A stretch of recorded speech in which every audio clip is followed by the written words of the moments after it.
then centrally.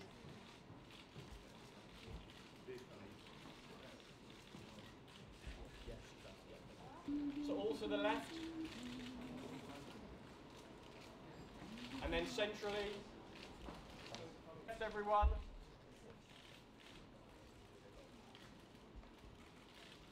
And then straight forward.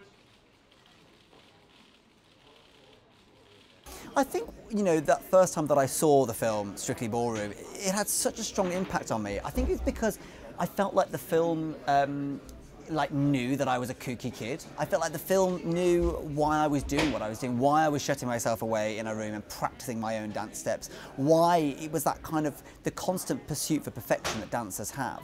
I feel like, you know, I'd been, you know, watching these movies and these other things and these bits, and then I suddenly sat down and watched this movie made by Baz Luhrmann, Craig Pearce and Catherine Martin, and so it was like, oh, like, it gets me, the film gets me. I saw the film, like, not very long after it came out. Yeah, not as young as I look. Was it 90? 92 it came 92. out, I think. So yeah, and then I've sort of grown up with the film, loving it, and always, yeah, I've just absolutely loved the film my whole life. So, and I've loved the character Fran as well. So it's nice to be playing that. I think the themes that everybody responded to when Strictly Ballroom burst into cinemas and our huts 25 years ago now are as relevant now as they were then. The film embodies ideas that you can dance your own steps, that there's not just one way to cha-cha-cha.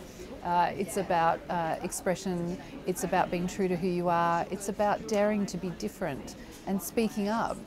If I could hope, I can't force anyone to think anything, I hope that people would embrace their individuality for themselves. So whatever you want to do, you can do it. Because you only live once. And what's amazing is it's all couched within this metaphor of ballroom dancing, which is like, you know, mental, camp, very niche, you know, in Australia, these amateur ballroom dancing as well, you know. And it's just genius. It's a very genius, very clever story. Love is in the air, everywhere I look around. Love is in the air, in every sight and every sound. And I don't know if I'm being foolish, I don't know if I'm being wise, but it's something that I must believe in. And it's there when I look in your eyes. Love is in the air, in the thunder of the sea. Love is in the air, in the whisper of the trees. And I don't know if it's an illusion, I don't know if I feel safe. And it's something that I must believe in. And it's here when I call out your name.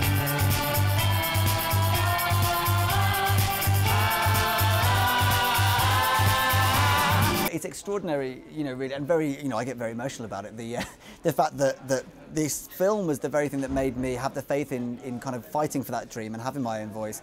And then there's just a kind of there's a poetry for me personally to the fact that it feels like, you know, it feels like the perfect show to be making that debut with, and you know, and I feel like there's a level of serenity inside me, not because I'm not terrified of the workload to do, but because, you know, what other story would I want to tell? He, at the moment, is kind of trying to forge new work, but he's absolutely thrilled to be passing on the mantle to someone who grew up with Strictly Ballroom, who is another Scot, really.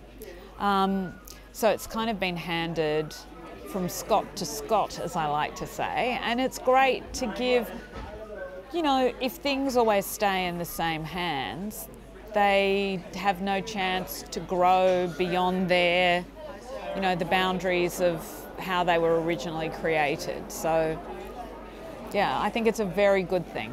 The clock ticks out of time. If you look and you fall and you will find me. Time after time. If you fall, I will catch you. I'll be waiting. Time after time.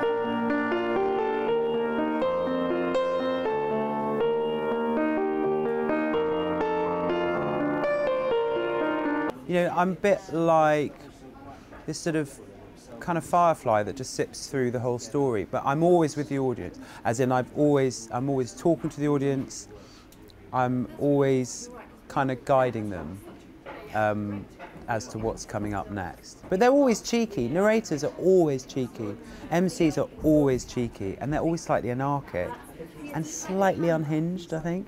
What Will brings to the production is not only a sense of kind of play and creativity, but also just a real beautifully curated evening of music being able to comment in quite an expressionistic way, while the dancers and the actors are able to express their story through narrative dance. So it's quite exciting and unusual, and I think that having Will be part of the family is we're very, very lucky, and his taste and his, you know, his kind of just humour and his openness and his kindness is really, you know, having a hugely beneficial impact on the story.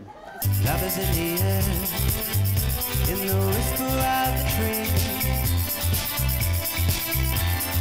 Love is in the air, in the thunder of the sea. And I don't know if it's an illusion, I don't know if I feel safe, but it's something that I must believe in, and it's there when I call out your name.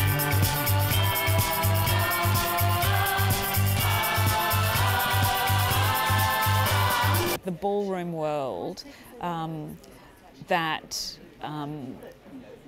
we researched all those years ago is just so fecund with ideas, with crazy, electrifying combinations that you only have to look at what actually exists in the real world. I mean, what's the saying?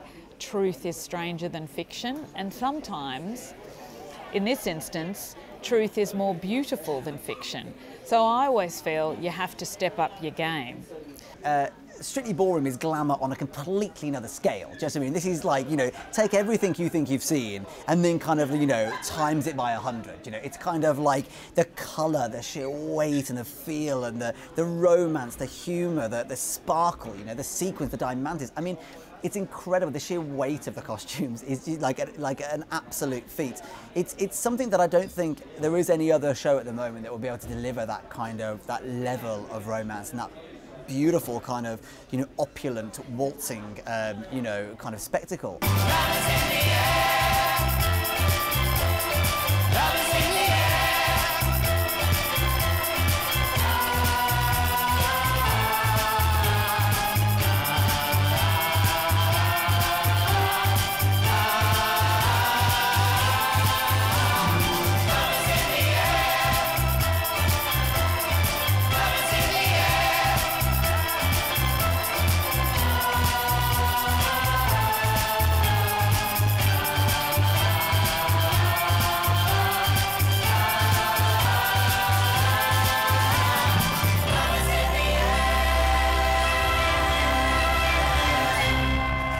Thank you, ladies and gentlemen.